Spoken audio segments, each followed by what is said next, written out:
This video is about the conflict that teenagers go through with those creatures called parents. And it might be a good idea for parents to see this, to understand better the conflict that their teenager is going through. Because parents try to approach this from a logical standpoint, and the teenager doesn't see that logic. The teenager sees their logic as a technique to tie them down and ruin their lives and not love them. A lot of big things there. There was a movie out on Netflix, Doggone, I think is the name of it, with Rob, and I can't remember his last, Rob Lowe in it. He was in it. And it's not a fantastic movie. An adolescent might like it, who has a dog and who likes his dog. So I don't know whether I want to recommend it or not, but I saw it, and that was a beautiful example of the conflict a teenager goes through. Teenagers often feel that their parents don't understand them. They get together and talk about, nobody understands me. And they usually saddle up against a teacher at school who they feel understands them, and they befriend, and that is their way of getting rid of the parents and finding another relationship with another adult. And a good teacher is very careful about this, doesn't really go into it too much, and whatever the teenager says, they take it with that familiar grain of salt, that the parents can't quite be that bad, and many times they are, but it's a dangerous zone right there. So I'll jump right into it. What we are not aware of when we have a teenager, at that time, all the suppressed feelings way back into the nightmare of babyhood, when you were hungry, you wanted the breast, you wanted the bottle, and it wasn't there. Finally, they bring it. Oh, where was it when I needed it? Where was it? And then they go along a little more, and then comes the rules. You can't eat the dessert until you eat the rest of your meal. You can't have candy. You got to do your homework. Can't go out. So there's a whole nightmare of normal, everyday rules in which a parent is trying to teach the child, do your homework first, then go out and play. Don't eat the dessert, eat your meal first. And one of my clients said, it was a trick. After I ate the meal, I had no room left over for the dessert. So they just wanted to talk me out of the dessert. That's how he saw it. And it's not true. They were just trying to teach him to eat the meal first, because the dessert supposedly is supposed to ruin your appetite. Okay, so there, you see there's a little discipline there. Don't eat as much, and then you get the dessert. It's a technique. And I would go so far to say that client ate too much meal so he couldn't get the dessert and feel the victim of his parents. Now I'm getting into the analysis of how people self-sabotage. Okay, so this goes on when you're little, and there's a department in your head where you keep track of every one of these injustices. And when you get into adolescence, that gets bigger, because now, if you're going to a party and there are guys there from college that are a little bit older and there's drinking, it is normal for your mother or your father to say, look, I don't think you should go. And that's when she slams the door and says, you never let me do anything. There's another clue.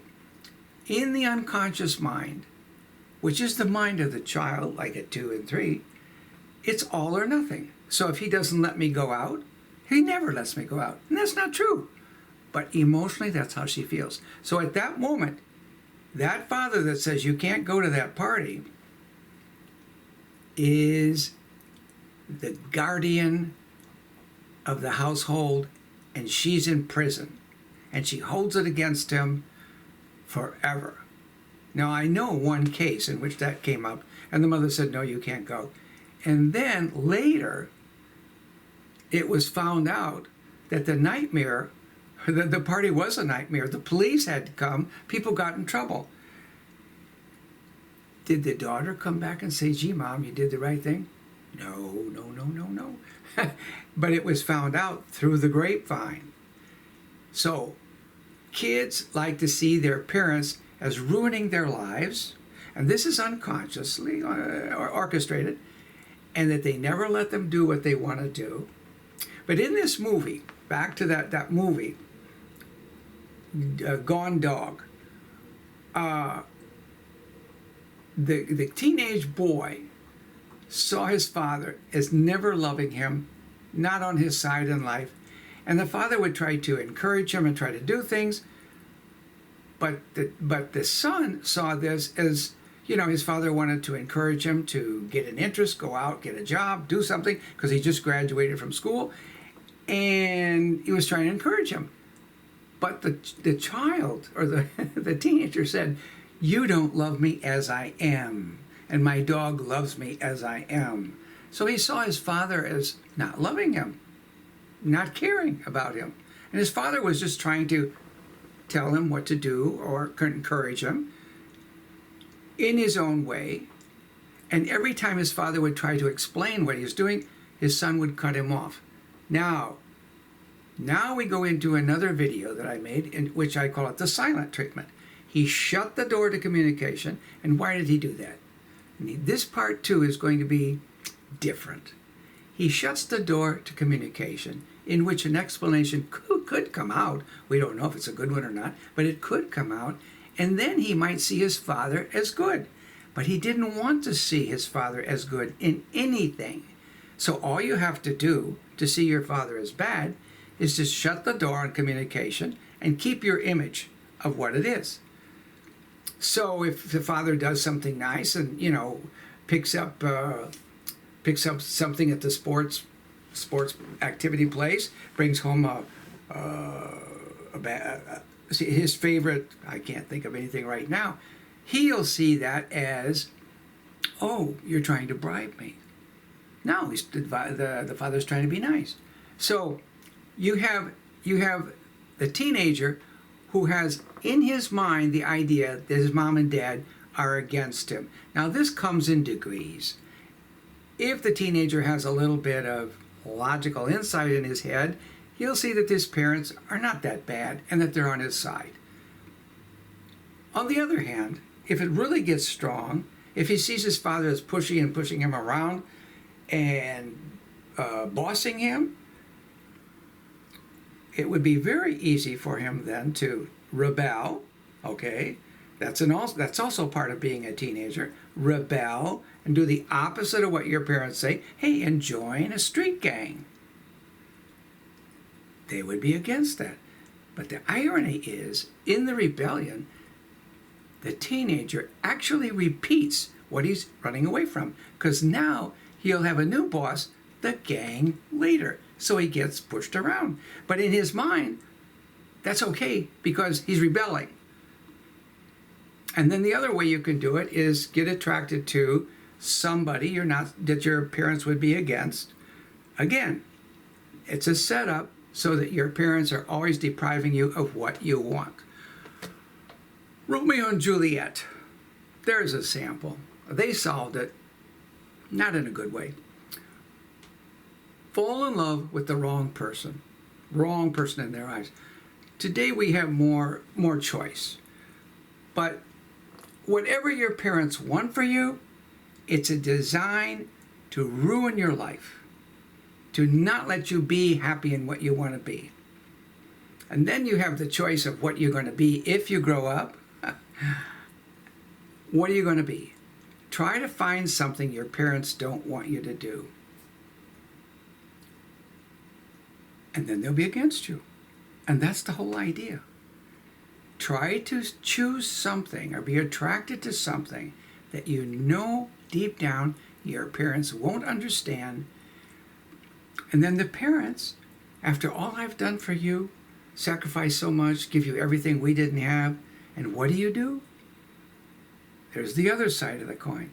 So parents I think this video would be helpful to parents so that they can understand that they're up against something that is not reasonable, not logical, and there's no way you can change it. All you can do is minimize the catastrophe and do what you think is right. Don't give them the car when you know they're going to go out and get drunk. Things like that. And if you're a teenager listening to this, try to be open-minded and realize your parents are not as bad as you think. They maybe don't understand what you're going through, but you got to understand them.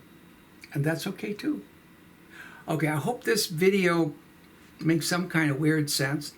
It comes with the fact that all these misunderstandings stem from the unconscious mind that starts, on day one of the infant, and it keeps accumulating in a certain way, and it keeps going all through childhood.